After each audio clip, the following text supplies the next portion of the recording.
Friends అందరికీ నమస్తే అండి. ఈరోజు ఈ వీడియో చేయడానికి కారణం ఏంటంటే ఈరోజు మన స్వాతంత్ర దినోత్సవం అండి.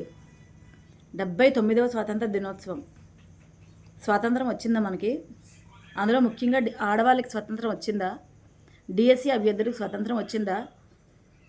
గ్రూప్ 2 వాళ్ళకి మాత్రం ఆఫ్లైన్ ఎగ్జామ్ పెట్టారు.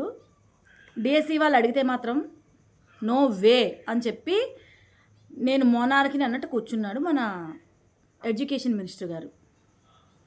ఇదండి పండిత పుత్ర పరమసుంఠ అన్నట్టుంది మన డిఎస్సి అభ్యర్థులు బాధలు. ఎవరికి అర్థమవుతాయో నాకు తెలియట్లేదు. ఇంకోటి ఏంటంటే నిన్నేమో వచ్చి టెట్లోనంట వాళ్ళు ఇష్టం వచ్చినట్టుగా మార్కులు కలిపేస్తారు. ఏ టెట్లో హైయెస్ట్ ఉంటే ఆ టెట్ మార్కులు అన్నిటికీ సోషల్లో ఒక్క టెట్లో హైయెస్ట్ మార్కులు వస్తే సోషల్గా అయినా అవే కలిపేస్తారు, ఇంగ్లీష్కైనా అవే కలిపేస్తారు, తెలుగుకైనా అవే కలిపేస్తారు. కొంతమంది అభ్యర్థులకి కలిపారు కదా కొంచెం ఎక్కువ వచ్చే మార్కులు సోషల్ టెట్ వాళ్ళకి తెలుగులో కలిపినప్పుడు తెలుగులో ఎక్కువ వచ్చాయి అనుకుని ఆనందపడి మాకు ఉద్యోగం వస్తుంది అనుకునే వాళ్ళ మీద తీరా ఎగ్జామ్ అక్కడికి వెళ్ళి వెరిఫికేషన్కి వెళ్ళినప్పుడు పో నీ మార్కులు ఇవి కాదు అంటారు. మళ్ళీ కొత్తగా ఏం చెప్పారంటే మనకే అవకాశం ఇచ్చారంట. ఏంటంటే మనకే అవకాశం ఏమిచ్చారు? మనమే వెబ్సైట్లో ఎడిట్ ఆప్షన్ ఇచ్చారు. తప్పులు సరి చేసుకోవాలి. ఎక్కడైనా అప్లికేషన్లో తప్పులు సరి చేసుకోమని చూసాం కానీ రిజల్ట్లో మార్కుల్లో తప్పులు సరి చేసుకోమండం టెట్ మార్కుల్లో ఇక్కడే చూస్తున్నాం. మరి డిఎస్సి డిస్ట్రిక్ట్ సెలక్షన్ కమిటీలో ఉంటారు కదా జనాభా, మరి వాళ్ళు ఎందుకు ఉద్యోగాల్లో ఉన్నారు? పేపర్ కరెక్షన్ చేసిన వాళ్ళు ఎందుకు ఉద్యోగాల్లో ఉన్నారు? ఒక 10th క్లాస్ పేపర్ కరెక్షన్ చేసినప్పుడు 3 అంచెల్లోనో 4 అంచెల్లోనో వాటి పేపర్ కరెక్షన్ జరుగుతూ ఉంటుంది. ఒకరు కరెక్ట్ చేశాక ఇంకొకరు దాని మీద వెరిఫికేషన్, తర్వాత ఇంకొకరు వెరిఫికేషన్ అలా జరుగుతాయి. కానీ ఉద్యోగాలు ఇచ్చే టీచర్లకు మాత్రం ఎందుకు ఈ వివక్ష? అంటే స్కూల్ పిల్లలకి పాఠాలు చెప్పే ఉపాధ్యాయులకు మాత్రం ఇలా చేస్తున్నారు. మరి వాళ్ళకి పాఠాలు ఎలా చెప్తారండి? ఉపాధ్యాయుల పాలిట ఎలా ఉంటే ఎక్కడైనా అప్లికేషన్లో సరి చేసుకోమంటే అర్థం ఉంది. కానీ మరి అలాంటప్పుడు క్వశ్చన్ పేపర్లు ఇచ్చారు కదా మాకు చూసుకోమని మార్కులు. కొంతమందికి ఏమొచ్చి ఒక ఆన్సర్కి ఒక ఆన్సర్ జంప్ అయిపోయింది. ఒక అబ్బాయి ఏమో 160 పెడితే 150 బిట్లు నువ్వు సేవ్ నెక్స్ట్ కొట్టేశావు, నువ్వు అప్లై పెట్టలేదు, ఓన్లీ 10 బిట్స్ మాత్రమే నువ్వు టిక్ చేసావని చెప్పారు కదా. ఇవన్నీ కూడా సరి చేసుకోవడానికి అవకాశం ఇవ్వచ్చు కదా. మరి అలాంటప్పుడు ఇది అవకాశం ఇచ్చినప్పుడు ఇలా నేను అడిగితే ఒక 2-3 ఎందుకో వచ్చేస్తుందండి బాధ. మరి ఏమనాలో వాళ్ళు నాకు తెలియట్లేదు. ఎవరు అడగరు, అడిగిన వాళ్ళంటే బాధ. కొంతమంది ఈ బోర్డు సలహాలు ఏమిస్తారంటే మేడం సుప్రీంకోర్టుకి వెళ్ళండి అని. నాకు సలహా ఇచ్చిన వాళ్ళు మీరు ఏం చేస్తున్నారు? మీరు ఇంట్లో కూర్చుంటారా? అందరూ మీకోసం కోర్టుకి వెళ్తుంటే ఎవరు బయటికి రారు. ధర్నా అంటే ఎవరు బయటికి రారు, ఒక 2-3 తప్ప. దేనికి బయటికి రారు. మీకోసం అందరూ చేసేయాలి, ఉద్యమాలు చేసేయాలి, కోర్టుకి వెళ్ళిపోవాలి. నాకు సలహా ఇస్తున్నారు మేడం మీరు సుప్రీంకోర్టుకి వెళ్ళండి అని. నేను హైకోర్టులో కేసు వేసానండి చాలా ధైర్యంగా. నన్ను కామెంట్ పెట్టే వాళ్ళందరూ ధైర్యం లేని మనుషులు. అంటే ఇంతకంటే దిగజారి నేను మాట్లాడలేను. నాకు సంస్కారం అనేది ఉంది. మీరు మాట్లాడినట్టు నేను మాట్లాడలేను కదా. ఇప్పుడు ఇది డిఎస్సిలో స్వాతంత్ర దినోత్సవం ఈరోజు. కానీ డిఎస్సి అభ్యర్థులకు మాత్రం ఎగ్జామ్ రాసుకుని స్వాతంత్రం సరిగ్గా లేదు. స్వతంత్రం అంటే నేను చూసి రాసుకోవడం గురించి చూసి రాసుకోవాలి అది కాదండి స్వతంత్రం అంటే. ఎగ్జామ్ కరెక్ట్గా సీటింగ్ సరిగ్గా లేదు, ఎగ్జామ్ సెంటర్ సరిగ్గా లేదు, ఎగ్జామ్ సెంటర్ గురించి మాట్లాడే స్వతంత్రం లేదు, ఎగ్జామ్ సీట్ బాగాలేదని చెప్పే స్వతంత్రం లేదు.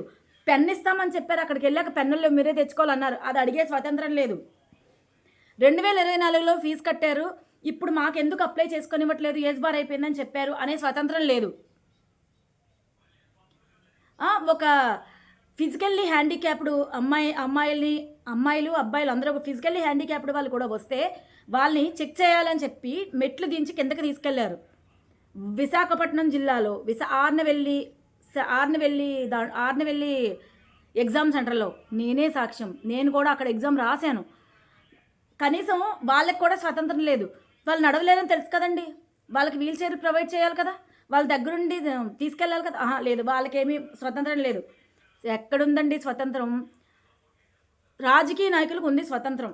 ఎందుకంటే కోర్టులను కూడా వాళ్ళ వైపు తిప్పుకోవడానికి అధికార పక్షంలో ఎవరుంటే వాళ్ళు, ఆయనుంటే ఆయన అధికార పక్షంలో ఉంటే అతను చేశాడు, ఇతనుంటే ఇతను చేశాడు.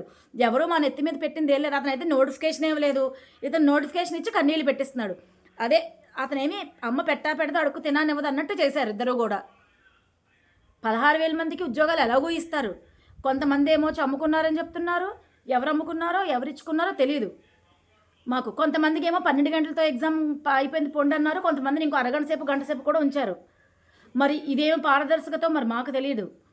అడిగితే అడగకూడదు, ప్రశ్నించే హక్కు లేదు. ఎందుకంటే రాజ్యాంగం ప్రసాదించిందండి ప్రశ్నించే హక్కు, కానీ మేము ప్రశ్నించకూడదు. ముఖ్యంగా నేను ప్రశ్నిస్తే చాలామందికి ఇబ్బందులు వచ్చేస్తున్నాయి. ఏంటో నాకేమో ఒక పార్టీని అంటగట్టేస్తున్నారు.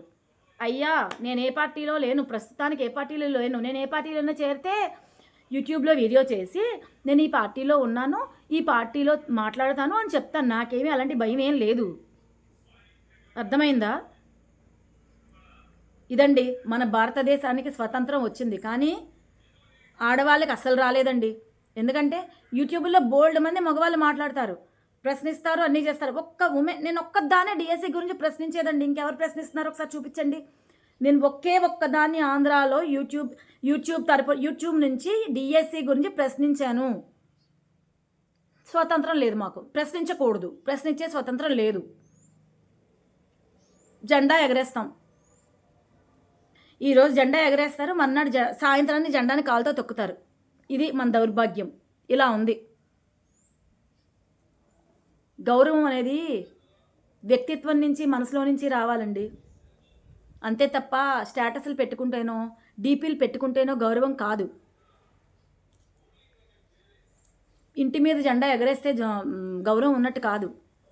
ఎక్కడైనా మన జెండా నేల మీద పడిపోతే దాన్ని తీసి, కింద పడిపోయిన జెండా, చిరిగిపోయిన జెండా, నేను ఒక పోలీస్ స్టేషన్లో చూశానండి. చిరిగిపోయిన జెండాని కట్టుకుని ఉంచారు.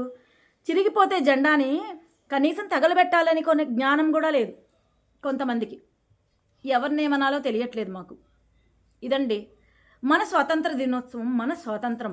ఎంతోమంది రక్తపు కన్నీళ్లతో వచ్చిన స్వాతంత్రం ఈరోజు. అప్పుడు మన తెల్లవాళ్ళు పాలించారు, ఇప్పుడు ఏమోచ్చి మన వాళ్ళే మనల్ని ఉన్మాదుల్లా పాలిస్తున్నారు. విదేశీయులు మనకు స్వాతంత్రం ఇచ్చారు, కానీ మన దేశం వాళ్ళే మనకు స్వాతంత్రం ఇవ్వట్లేదు. ఇంట్లోనే ఆడడానికి స్వాతంత్రం లేదు. మగాడికి అనుసరణల్లోనే ఏడవాలి. వాడు ఏం చెప్తే అదే చేయాలి. వాడు తాగి కొడితే పడాలి, ఎవరన్నా సరే. వాడు మాటలంటే పడాలి, వాడు అక్కలంటే పడాలి, వాడి చెల్లెళ్ళంటే పడాలి, వాళ్ళ అమ్మ అంటే పడాలి, వాడి బాబు అంటే పడాలి. ఇది స్వాతంత్రం, ఆడదానికి వచ్చిన స్వాతంత్రం, డిఎస్సి అభ్యర్థులకు వచ్చిన స్వాతంత్రం. ఇదండి మన స్వతంత్ర దినోత్సవం వేడుకలు ఇవి.